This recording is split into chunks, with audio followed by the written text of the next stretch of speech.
पराग प्रमोद गांधी, माझी बहीण पूजा प्रमोद गांधी हिची FD पावती होती छत्रपती मल्टीस्टेट झोपडी कॅन्टीनमध्ये. पण तिच्या ट्रीटमेंटसाठी आम्ही पैसे ठेवले होते, पण त्यांनी काही दिले नाही. पण ती आता सध्या वारली आहे. आम्हाला ट्रीटमेंट नाही मिळाली तिला पैशाच्या अभावी. ती माझ्या घरी आली होती, मला म्हणली RD टाका. RD नंतर तिने FD केली माझ्याकडून आणि 2 वर्ष झाली. ती माझ्यासमोर रोज असते, पण ती मला म्हणते पैसे भेटतील. पैसे काय मला भेटले नाही, म्हणून मी आज SP साहेबांपाशी मी आली होती माझी तक्रार नोंदायला.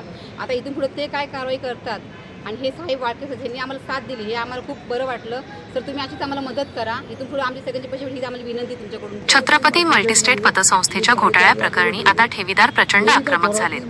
तब्बल 2 कोटी रुपयांच्या फसवणुकी प्रकरणी हवालदिल झालेल्या ठेवीदारांनी आता थेट पोलीस अधीक्षकांकडे धाव घेत तक्रार दाखल केली आहे. आता 5 वर्षापासून व्याज बी मुद्दल सगळी बुडाली. ते छत्रपती मल्टीस्टेटमध्ये आम्ही पैसे गुंतवून पस्तावलो. मी भास्कर जगन्नाथ सोनवणे, मी छत्रपती मल्टीस्टेट अहमदनगर शाखेमध्ये झोपडे कॅन्टीनच्या पैसे ठेवले होते. माझं डोळ्याचं ऑपरेशन झालं आहे, मिसेसला कॅन्सर आहे आणि माझं स्वतःचं 3 वेळा अँजिओप्लास्टी झालेली आहे. या उपचाराकरता आणि घरापासून जवळ असल्यामुळे मी मल्टीस्टेटच्या छत्रपती बँकेमध्ये पैसे ठेवले होते. याचं हेड ऑफिस मल्टीस्टेट कोऑपरेटिव्ह छत्रपतीचं हेड ऑफिस गेवराईला आहे आणि मी वारंवार मॅनेजरला वगैरे बोलून सांगत होतो, तर ते म्हणले आम्हाला पैसे मिळतील हे असं आश्वासन देऊन पुढे ढकललेलं आहे. आजपर्यंत आम्हाला पैसे मिळालेले नाही. तर यांच्यावर काहीतरी म्हणजे ॲक्शन किंवा गुन्हा दाखल करावा म्हणून आज DSP ऑफिसमध्ये आलेले. मला डोळ्याचंही ऑपरेशन करायचं आहे आणि त्यामुळे मी अडचणीत आलेलं आहे आणि त्यामुळे शेवटचा निर्णय म्हणून आम्ही DSP ऑफिसला तक्रार नोंदवत आहोत. अहमदनगर येथील छत्रपती मल्टीस्टेट पतसंस्था हेड ऑफिस गेवराई जिल्हा बीड या आम्ही सर्वजण ठेवीदार आहोत. याच्यातले बहुतांश लोक जे आहेत ते सगळे ज्येष्ठ नागरिक आहेत. त्यांनी त्यांच्या कष्टाचे पैसे, त्यांच्या पेन्शनचे पैसे, फंडचे पैसे 2 रुपये व्याजाच्या आमिषाने तिथं भरले, परंतु 1.5-2 वर्ष झाले आज ते पतसंस्थेला टाळं लागलेलं आहे. कुणाचाही रुपया भेटत नाही. आत्तापर्यंत त्यांनी फक्त आश्वासन दिले की भेटत. शेवटी नाविलाज असतो आज आम्ही सर्व ठेवीदार एकूण जवळजवळ 25 आज जमा झाले होते. SP साहेबांना सदर रीतसर तक्रार दिलेली आहे.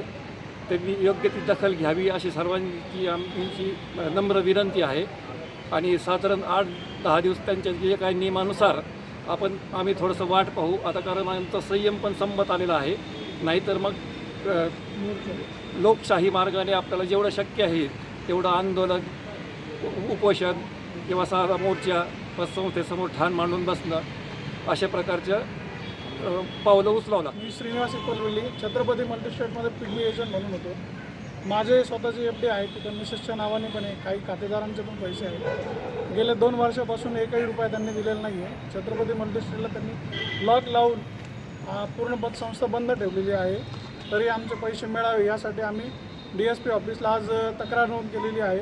त्या तक्रारीचा 8 दिवसामध्ये काहीतरी सोक्षमोक्ष लावलं पाहिजे आणि आम्हाला कळवलं पाहिजे की काय होतं आहे काय नाही पुढं. तेच नगरमध्ये झोपडी कॅन्टीनसमोर छत्रपती मल्टीस्टेट नावाची पतसंस्था होती.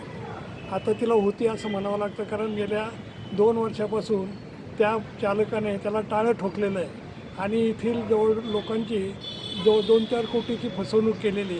मोठ्या विश्वासाने पैसे गोळा केले, पण आता तोंड दाखवायला तयार नाही. आणि म्हणून आज आम्ही सगळेच ठेवीदार माननीय SP साहेब यांच्या भेटीसाठी आणि तक्रार देण्यासाठी आलो होतो. काय पतसंस्था नाव आहे का काही? छत्रपती मल्टीस्टेट. बरं, कोणाची कुडालची आहे पतसंस्था? ही मूळ गेवराईची. आणि कोण आहेत मालक त्याचे? संतोष भंडारे. हां. ठीक.